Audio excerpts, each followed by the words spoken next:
ओम शांति। आज 16 अगस्त 2025 है और आज आप सभी को श्री कृष्ण जन्माष्टमी की बहुत बहुत शुभकामनाएं। आज बाबा हमें श्री कृष्णपुरी में जाने के लिए जो पुरुषार्थ हमें करना है लवलीन रहने का, और दादी ने भी वो पुरुषार्थ कैसे किया वो भी बात आज हम सुनेंगे। दादी हमेशा याद में रहने का पुरुषार्थ करती थी कि मैं बिंदु आत्मा बिंदु बाप की याद में मग्न हूँ। अमृत वेले से लवलीन स्थिति का अनुभव करना, बिंदु बनकर बिंदु बाप की गोद में बैठ जाओ, समा जाओ। शक्ति भी मिलती रहेगी और सारे दिन के लिए हमारी दिल भी मजबूत हो जाएगी। इस तरह का पुरुषार्थ करके दादी कर्मातीत बने, श्री कृष्णपुरी में अपना पूरा वर्षा पाने के अधिकारी बने। तो ऐसी ही मगन अवस्था, लवलीन अवस्था अगर हमारी भी होगी तो यही लवलीन अवस्था हमें बाबा के पूरे वर्षे का अधिकार दिलाएगी। तो उसके लिए सुनते हैं आज के बाबा के अव्यक्त इशारे। एक तरफ बेहद का वैराग्य हो, दूसरी तरफ बाप के समान बाप के लव में लवलीन रहो। एक सेकंड और एक संकल्प भी इस लवलीन अवस्था से नीचे नहीं आओ। ऐसे लवलीन बच्चों का संगठन ही बाप को प्रत्यक्ष करेगा। आप निमित्त आत्माएं पवित्र प्रेम और अपनी प्राप्तियों द्वारा सभी को श्रेष्ठ पालना दो, योग्य बनाओ अर्थात योगी बनाओ। आज बाबा ने हमें दो बैलेंस बताए हैं। एक है बेहद की वैराग्य वृत्ति। वैरागी किसी से प्रेम नहीं करता, सबके लिए समान होता है। लेकिन दूसरी ओर बाबा ने कहा लवलीन स्थिति। तो आपस में ये दोनों का कनेक्शन भी है। जितना ज़्यादा हम अलौकिक में पारलौकिक में लवलीन रहेंगे, एक बाप दूसरा ना कोई, तो जिसका एक के साथ लगन लग जाती है उसका सभी बातों से अपने आप वैराग्य हो जाता है।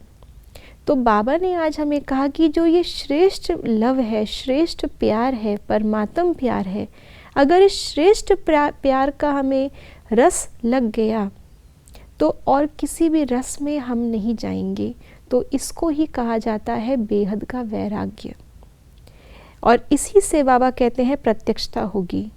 जैसे हम सुनते हैं पहले जब बाबा के साकार के समय पर दादियाँ सभी छोटी छोटी थी और बस में जा रही थी।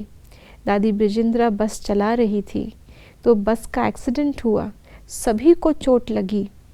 लेकिन उस समय सबकी बुद्धि में चोट नहीं थी, एक्सीडेंट नहीं था, घाव नहीं था, दर्द नहीं था, क्योंकि सब लवलीन आत्माएं बैठी थीं। तो सबकी वो श्रेष्ठ लवलीन स्थिति उसने सबको दिखाया कि ये कुछ न्यारे बच्चे हैं, ये रो नहीं रहे, ये दर्द में चिल्ला नहीं रहे, कौन सी शक्ति इनके साथ है। तो अपने आप शक्तिवान बाबा उनकी स्थिति से प्रत्यक्ष हुआ। और यही अंत में हमें भी करना है। इसलिए बाबा ने कहा वो लवलीन स्थिति का अनुभव सिर्फ योग में नहीं करना, उस स्थिति को अपने जीवन की अवस्था बनानी है। तब जाकर के जब एक भी समय, सेकंड और एक भी संकल्प उस स्थिति से नीचे नहीं आएगा, तब वो अवस्था जमेगी।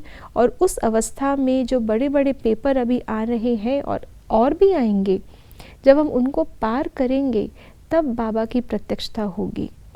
तब प्रैक्टिकली दुनिया देखेगी कि ये प्यार सिर्फ प्यार नहीं है, ये कितनी बड़ी शक्ति है।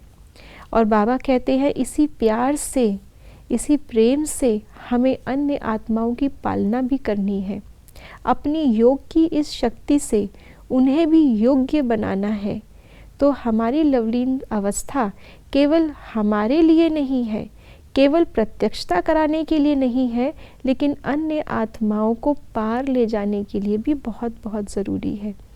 इसलिए जैसे दादी का भी अभ्यास रहा, मम्मा का भी अभ्यास रहा, सभी का ऐसा अभ्यास रहा कि अपने आप को अकेली आत्मा समझकर दुनिया से न्यारे होकर एक बिंदु बाप के प्यारे। तो बिंदु जब बिंदु में समा जाए तो यही न्यारी प्यारी अवस्था हमारी बेहद की वैरागी अवस्था भी है, और इसी अवस्था को दूसरे रूप में लवलीन अवस्था भी कहा जाएगा। ओम शांति।